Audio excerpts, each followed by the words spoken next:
नमस्कार, सतास किचनमध्ये तुमचे मनापासून स्वागत आहे. केव्हा भाजीला काही नसले आणि वेळही कमी असला तेव्हा तुम्ही या प्रकारचं पिठलं नक्कीच बनवू शकता. चला तर मग आज आपण पाहून घेणार आहोत ठेचा घातलेलं झणझणीत गावरान पद्धतीचं पिठलं. एका खलबत्त्यामध्ये 7-8 हिरव्या मिरच्या आणि 10-12 लसणाच्या पाकळ्या टाकून घेतल्या आहेत. यामध्ये अर्धा चमचा मीठ टाकून घ्यायचे आहे.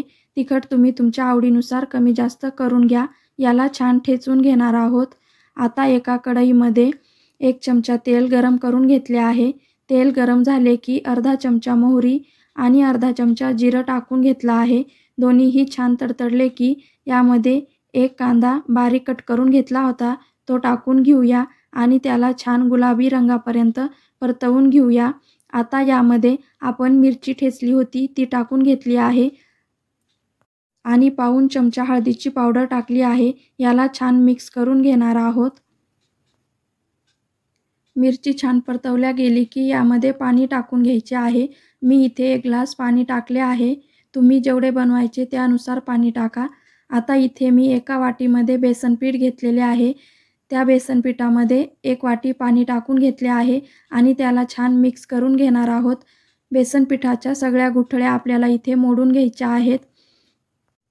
अशा प्रकारचं पिठलं बनवलं की पिठल्यामध्ये जास्त गाठी होत नाहीत.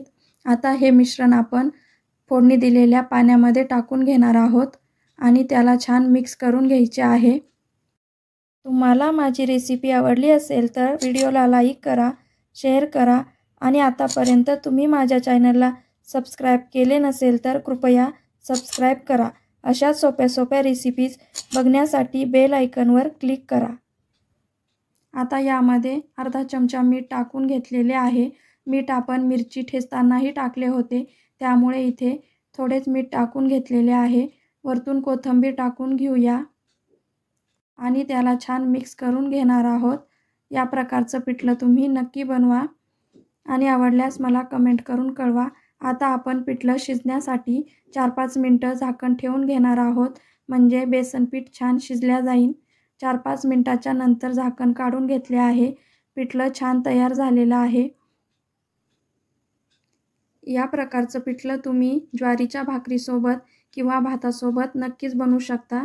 रेसिपी पूर्ण पाहिली त्याबद्दल तुमचे मनपूर्वक आभार. चला तर मग आपण अशाच सोप्या रेसिपीमध्ये पुन्हा भेटूया. तोपर्यंत धन्यवाद.